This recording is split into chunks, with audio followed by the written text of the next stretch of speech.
Deviant, Dr. Tran, and that guy whose name I forgot. Dave. So give it up for these guys.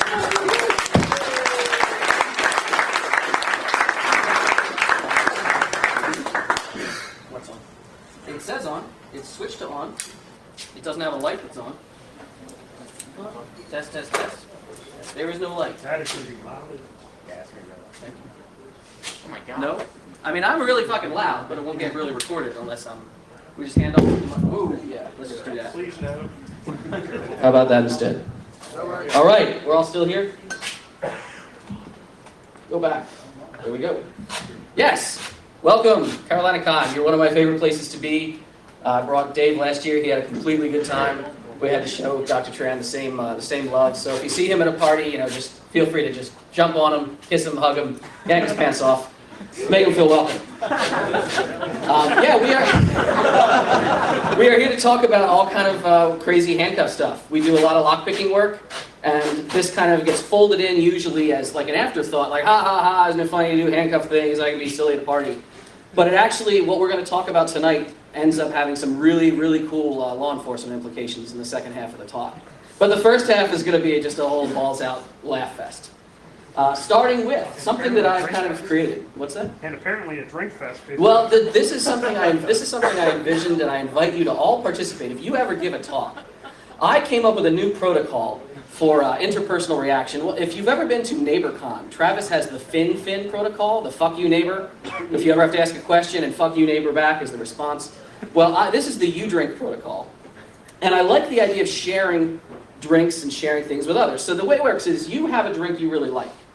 You make it right on stage at the start of your talk and draft it up for you and your fellow speakers.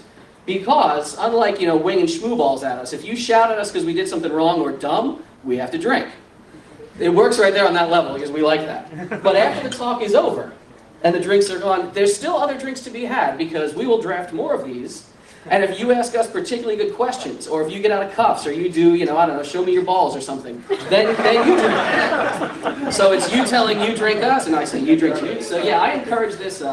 You can have these graphics for your talks if you'll actually make drinks on stage and share your love of something with other people. And if you're like a little bit short on a talk, it pads it out by like 3 minutes. Isn't that nice? So what is today's drink? I'm going to share one with you. Today's drink is called a Stone Fence. It's one of my favorite cocktails that you can never get in a bar because it features Applejack.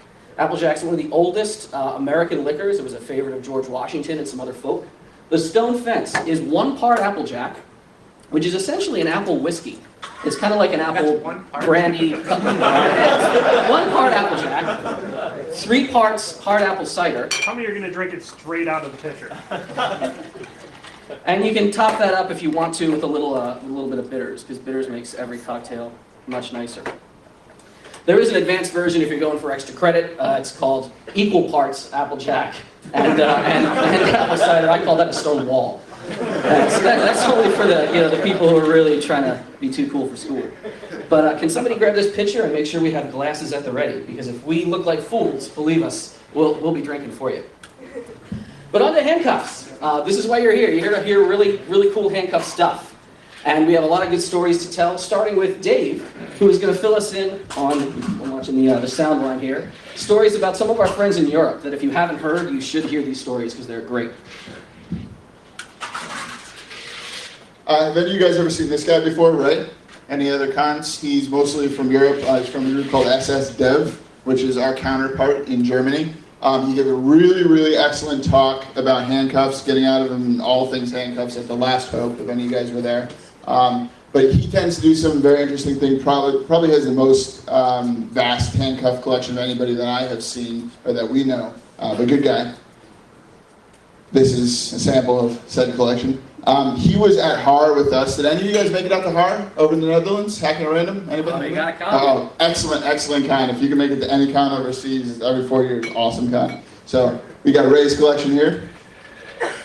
This is a particular cuff that is used widely by the Dutch police and is vulnerable to something that will surprise you, I hope.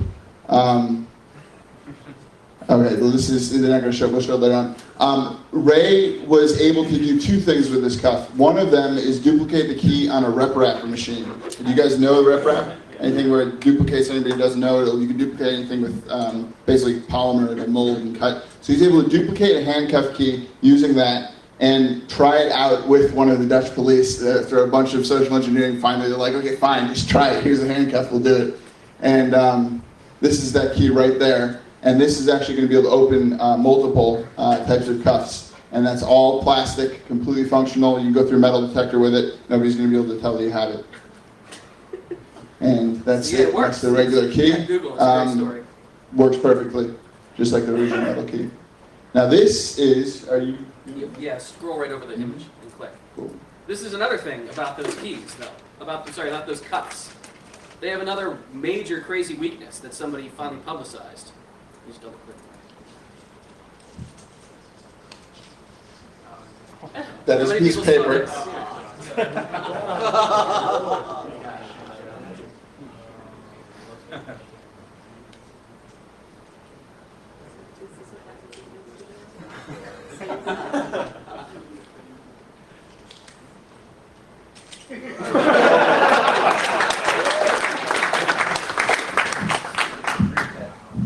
So yeah, that's what we call bad. That's bad. But the thing is, that's not really like a crazy attack. It's not a really weird thing.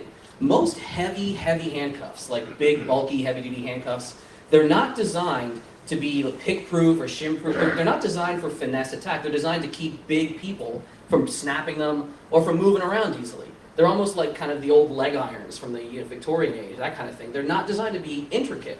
So that kind of attack, you can do with a lot of cuffs. You can bypass your way and pick your way out of a lot of heavy freaking cuffs really easily.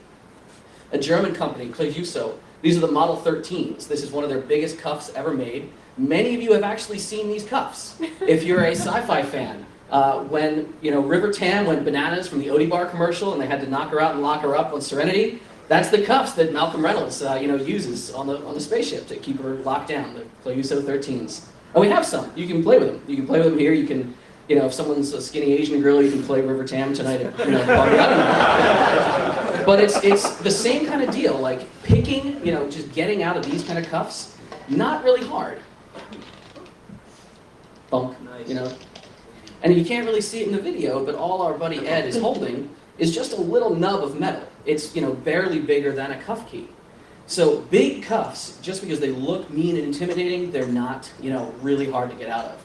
That paper trick that you just saw, you can do that with these too. I'm going to try to do that right now, and hopefully I won't look really foolish. Or you'll be drinking. Or I'll be drinking, yes. But I won't just be participating in this next attack. See, we're going to try a lot of different live escapes during this talk. Some of them on camera, some of them just in front of you here. But to make it interesting, we have a game. This could be such a bad idea. It's obviously no doubt that handcuffs are sexy. We all know this. So a sexy contest that we have for you is going to be called Guess the Porno Music. We're going to play musical tracks from not like modern, Naughty Nurses 37 that's all cranked out with no production values. Golden age of porn, late 70s, early 80s porn. You have to guess the porno track before we actually succeed in what we're doing. And if you guess it right, we've got drinks for you, we've got cuff keys, we'll give out a lot of free shit. But it's all up to you. And no, Deep Throat is not one of the songs, because the soundtrack was actually pretty lame in that movie. It's unfortunate. You watch porn for the sound? There's a lot of sounds. So all right, I'm going to try this. And maybe this is going to be a complete train wreck. We're going to have Dave and Dr. Tran just raise your hand. Don't just scream too much. If you think you know it, maybe you can try to guess what song this is before, what movie it's from, before I can get out of these cuffs. Are you ready? All right, let's see what we can do here. What happened? Oh, you have to be on camera to have it play? Oh, that's lame. All right, well, I'll just do it in front of you. What do you think it is? Start guessing. Call them. Sure. Behind the green door. Go down. No, that is not right. Not there? Oh, who said that? Ooh.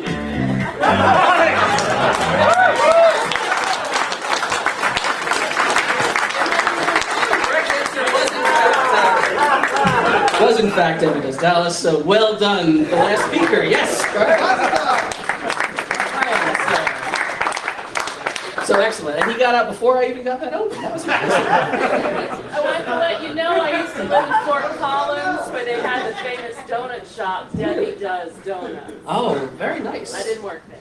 Very good. We'll have more of those for you. You can all keep guessing pretty soon. We'll have more of those. But if big, heavy handcuffs, and I don't know if you saw, I mean, we just popped that in no time. You can try this. Please try it later. If big, heavy handcuffs aren't that good, well, what makes smaller handcuffs preferred? Why are they, how do they work? What's the engineering behind them? Well, Dr. Tran is going to give you a look at what's actually going on inside of most handcuffs you may be seeing and using, and you'll learn a little bit more about them too. Doctor? Hello? Good. So how does a handcuff work? It's actually pretty simple. There's not much going on. You have this ratcheting arm here, and then you have a paw here with also ratchets. And then you have a spring, and then a double locking bar. So when you close a handcuff, this ratcheting arm goes in and clicks only one way, but not the other direction. So if you have a wrist in there, you can clamp down, but you can't get out. Now when you double lock a handcuff, the handcuff can't get any tighter either. Basically, this green bar gets pushed inward and interferes with the paw, so the handcuff can't get any tighter or any looser. And you actually need a key to undo the double lock. That's pretty much how a handcuff works. It's pretty simple. Just talk through it one last time. Sure. Here's a video of the demonstration. You can see the ratcheting arm going in, the paw clicking, and you can't pull it out because of the teeth. Now all a key does is just leverages the paw and pushes it out of the way. So you can pull the arm It's not out. complicated. What's going on in there? It's not hard. See, Hollywood gets a lot of lockpicking really wrong. Like people like, oh, I'm going to open this door by sneezing on it. But when TV shows and stuff show someone with a hairpin and a paper clip, that's pretty real. That's also real, what you can do called a shimming attack, even easier.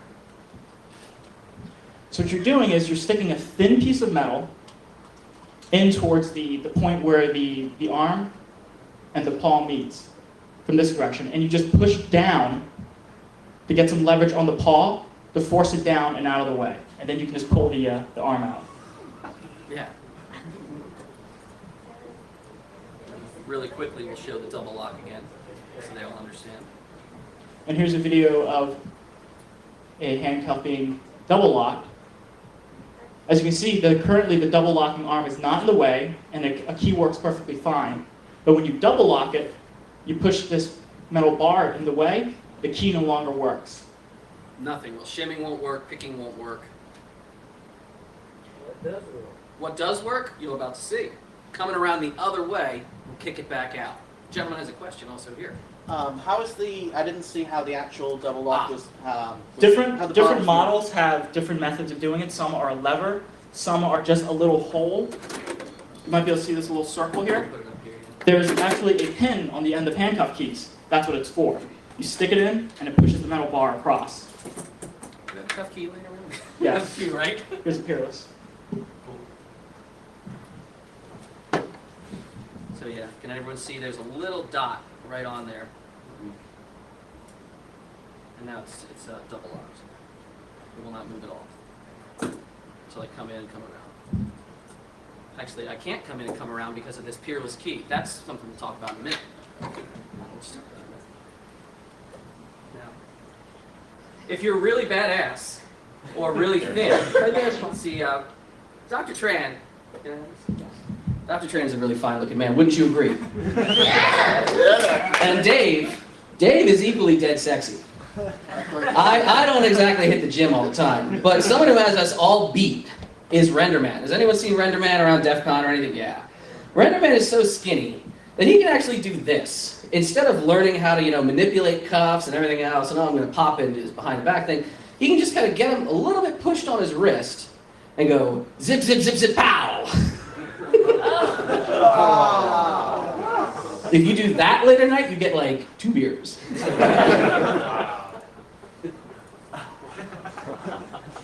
So, just so you know, we're not lying to you. We're gonna do the things we just talked about. We're gonna pick out of some cuffs. We're gonna shim out of some cuffs, and you're gonna guess more porno names, right? Are you ready? You still have your thinking hats on? You still have your drinking mouths on? All right, for shimming attacks, do you have a pair? You have a pair? I have a pair. Come on, hold up and grab a pair.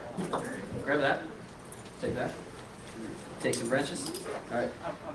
So you're gonna get a whole lot of time because all three of us will have to shim out before you can actually guess the porno. And we want to see hands, or just start madhouse shouting it, whatever. It's CarolinaCon. Cuffs on. Oh yeah, where's the key that'll pop that? Because we have to unset that double lock that we were in. You can actually double lock. The shim out? No, you get to be badass man in a minute, sir. This dude is jumping ahead. So, we'll go right down the line. I'll pop, you'll pop, Dave will pop. All right. Prepare to guess and prepare for us to look silly. Now, show of hands. What is this? Come on. What movie is it? Someone said it earlier. Behind the green door. Behind the Green Door is right. Jesus Christ. These people act like they're all Bible Belt, not porn and stuff, friggin'. Not that. Come on up, you win a drink and a prize, yes. Still working the shim attack over here. You can take a free cuff key, sir. Pull one out of there. You can have the rest of a cider, too. See, you win shit. Just, we know you know tons of vintage porn names. Just brute force the contest. Just guess them all. That was, of course, the lovely Marilyn Chambers behind the green door. Yeah, sorry. So, yes, shimming, incredibly, incredibly easy. Equally easy, though, is that whole picking attack. Just sticking something in the keyway and jamming down on the pawl. As you see, the tip of a cuff key. I should be in the mic. I'm sorry, I'm fucking up the recording so badly. Drink.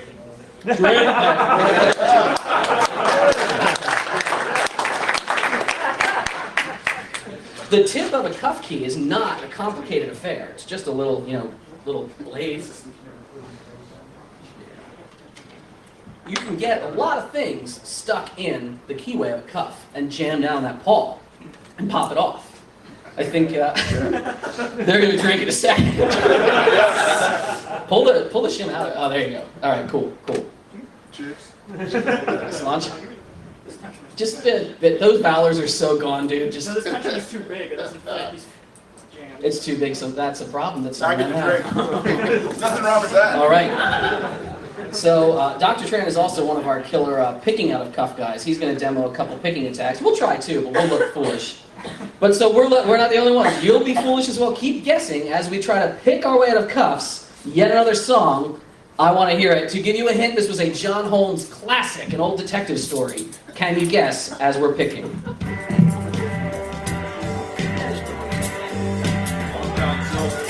What was that? No, that is not correct. He played, I think, Johnny Law. Pick out one side. Keep guessing. Double lock. I'm going to be out of these before they're even in them. Come on, great early 70s funky beat. He had to find this rare artifact on the streets of San Francisco. No takers, no winners. They'll have to win something else later. That was the Jade Pussycat. Come on. I sucked that I didn't burn a CD. I downloaded all these films, and they were going to be the grand prize for anyone who got out of the really hard cuffs. They're at home, but if you get out of the awesome cuffs we show you later, you will have them all. It's my gift to you. Tell us more about the plot so that we have. Tell us more about the plot? Yes. I don't remember the plot for some reason very well. It escapes me. Are you single or double locked? Because we're going to... Oh, all right. So Tran has already jumped ahead of a little bit. He is actually going to pop out of double locked handcuffs before you guess this title. He has a whole minute to do this. A little extra time. Devil and Mischief. No. I'm just going to start Wikipedia and Yes. These all came from one album that's released. It's all porn tracks. It's a great album. Come on, I know you know who's in this. I think Kay Adams was in this. It was a very controversial film when it came out. Oh my God, the man gets it. Who said taboo? Come on up, sir. As trying to see, you beat the man who is our double lock champion. You get a free drink, give him a cuff key as well. Excellent job. I told you guys this is going to be talking sillier than my last one. All right. So, and Trent is going to get it. We're going to yell at him if he doesn't in a minute. But while he's there, you guys have just witnessed us like blasting through all these cuffs, and you might be wondering, well, even the double lock, even whatever, how are cuffs this lousy? Are all cuffs this lousy? The answer is no. Not all cuffs suck this badly. There are better quality cuffs. There are cuffs that are made really well. The most common thing is making a cuff with really tight tolerances. If you make a handcuff that you can't slip shims and other tools into very easily, it completely frustrates most of these attacks. We can try to get out of them. I will try to pick my way out of a Smith & Wesson set of cuffs. Smith & Wesson, Peerless, those are two really nice brands, unlike some of the kind of the cheapo cuffs we've been practicing with right now. They're much tighter, they're much harder. The only real way to get in there, you're not going to shim them. You can probably pick them through the keyway, but that's all you're going to be able to do. So one more guess, one more film. I know there's a few people that are going to just take home all the gold. There's like a talent pool of porn knowledge that is smoking the competition. Start your guesses while I make a fool of trying to get out of these Smith & Wesson cuffs.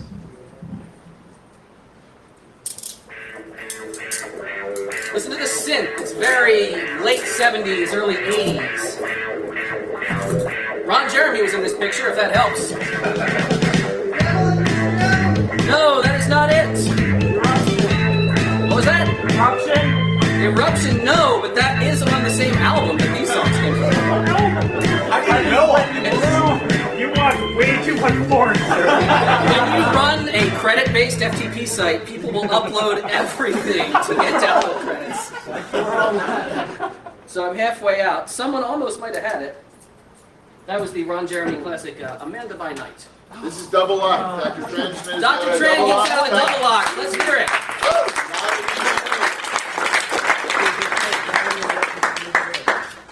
So even if, I just put them back on one side because it's a fashion statement, why not? Don't go through the airport like this, they'll scratch their heads. So even if, regular style cuffs can still be picked if they're, quote, high quality, how do you make psycho high quality cuffs? There are a few manufacturers making really, really badass cuffs. How's our time, by the way? What do we got here? Oh, sweet. Halfway in? Bang it. There are some manufacturers that make really interesting things that are hard not only to shim with tight tolerances, but really hard to pick, too. The most common way that happens is by splitting the pawl into multiple segments. So imagine a little paper clip or something going in there. You're not going to trip the entire pawl. You might catch part of it, but not all of it.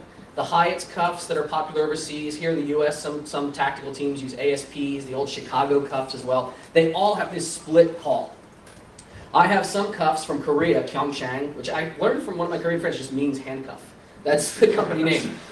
They have a triple split pawl. So it's really wide, it's really hard to depress all of the blades at once. My favorite cuffs, absolute favorite cuffs, which I turned all these guys onto, they all bought pairs of them, by another Korean company called TOOOL's. Holy Korean badassery. Look and properly appreciate the love that I have for these freaking cuffs. Not only is it a split pawl, the pawls are buried down in these little chambers that you really can't get to from either angle. It's incredibly hard to get in there. Running between them is a blocking blade of metal that's actually crimped to the side on each end on the front so you can't slip shims in and depress down with a shim. It's really, really nuts. There's even a ledge on the back end of the body so you can't slip in the other way. The new version has something you can't even see. It's got a ratcheting wheel right in the front that just jams anything you try to jam into there. It's really, really sick. Where is, do I have my UL set that has the wheel? That has the wheel on it? Let me, the silicone one's here. So yeah, can we see right in the front, there's actually a little wheel right up in here. And it's just gorgeous. I don't work for this company, they don't send me free shit. But they're just really, really beautiful cuffs. They're really well made, and I appreciate them, and they're lovely. They're the prize for the Gringo Warrior contest that I run at DEF CON and ShmooCon every year and shit like that. And these, by the way, were the only cuffs at ShmooCon this year that completely were able to frustrate the DC 949 guys who are big into cuff picking. Like there's, yeah, bring it on, I'll put 9 of them on my arm and get out of them. And CP blows through all of them, could not get the ULs. Nobody could get the ULs. They are really, really sweet.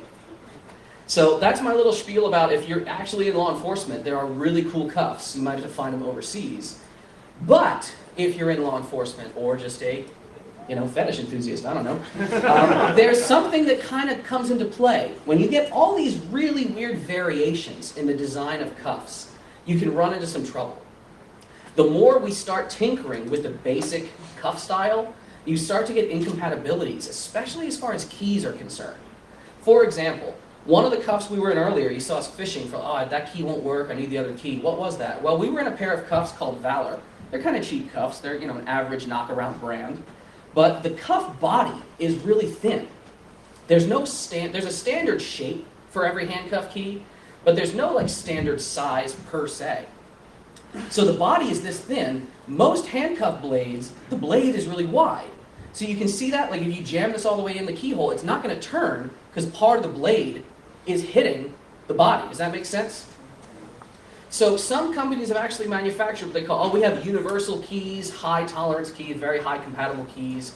You can buy these, quote, universal keys. They're usually cuff keys that have had the blade cut down a little bit, or blades that were just so small during manufacturing they didn't pass like quality control, and somebody's like, we'll sell them for cheap, and we'll call them universal. And yeah, that works really well on most basic cuffs, including Valors, including these no-name brands that don't have the right sizing.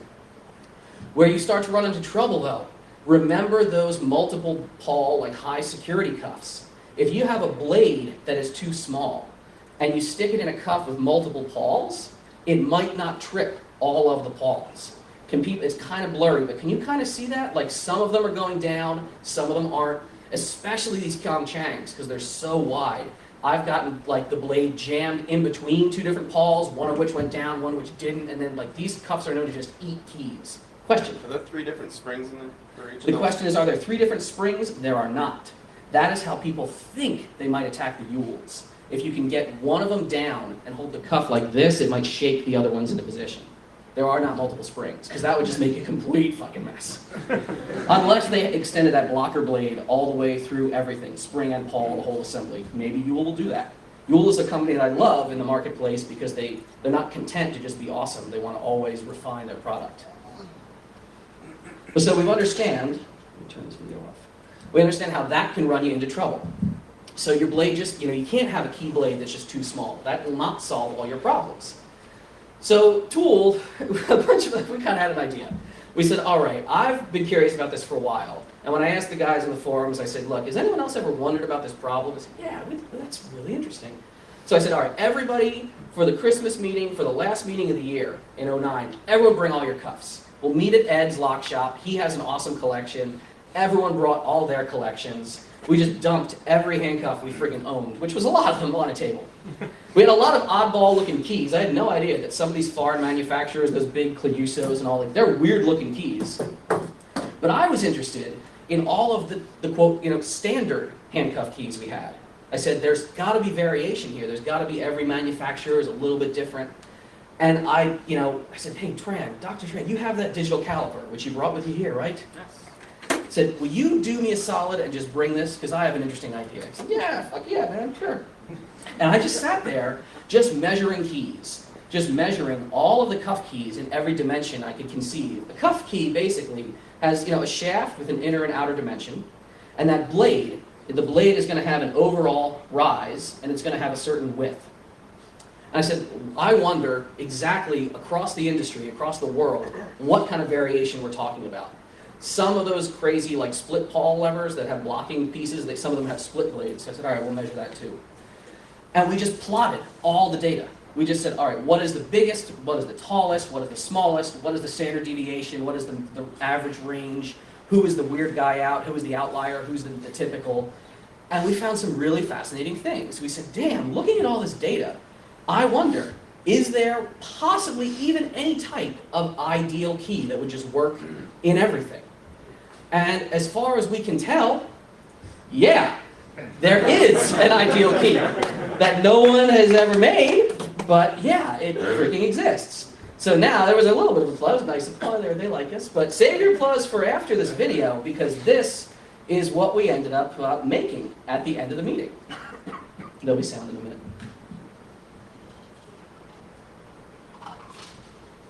So, Pyeongchang Triple Cup. Peerless Colorized. Open. Peerless Model 700s. A little tough. What do we have there? Chicago's. Open. Winchesters. Venerable and reliable. Smith & Wesson's, everybody's favorite. Except for me, because I like the Yules. Hardest anti-shim. Bang. Valor. Easiest cuffs in the imagining world. Bang. South African. Republic Arms. In. Even cuffs they have to turn the other way. Weirdness. ASP. Tacticals. In and down. They have a weird split in their cuffs. Hyatt's. Hyatt speed cuffs. Is that Applejack? Yeah. Yes. RBS speed cuffs. Open. And the big old Yule plastic. Kaboom, kaboom, right down the line. Excellent.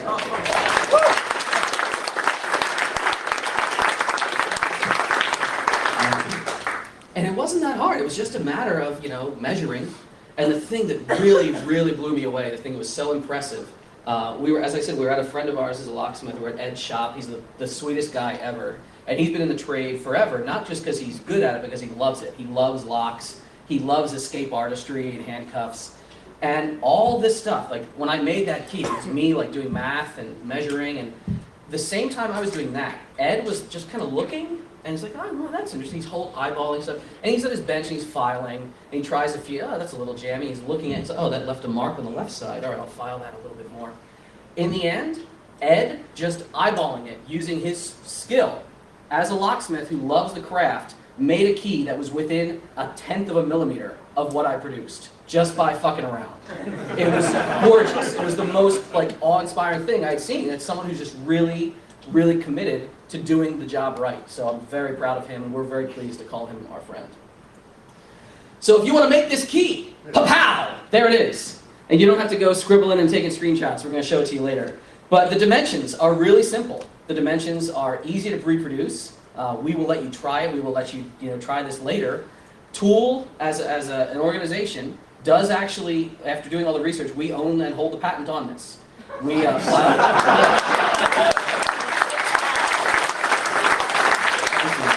Yeah, we just filed the provisional today. Actually, we were at the CarolinaCon shoot, and I was texting the lawyers and stuff. But yeah, so we will maybe license this to certain organizations who are nice if they want to make the keys. I know Nick DePetrillo, he's a really sweet guy who's a friend of the Paul.com crew. He makes a lot of good handcuff stuff. His dad makes really cool cuffs. He's interested in trying to make this available to certain law enforcement, and we will license it for people who we think will be responsible. But beyond the licensing and commercial side, we really believe in fair use. As a nonprofit group, TOOOL has no problem with you guys making these on your own.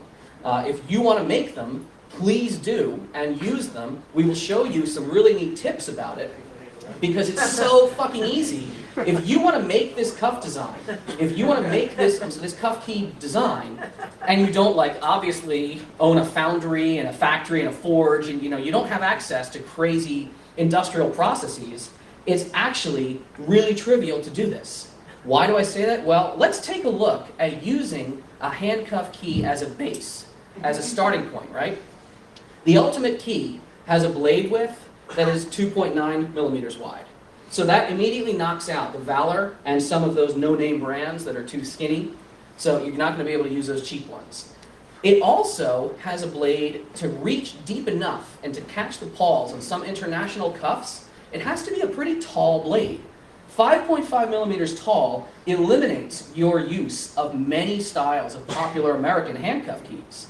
In fact, the only one, aside from some Korean cuffs overseas, is the Smith & Wesson.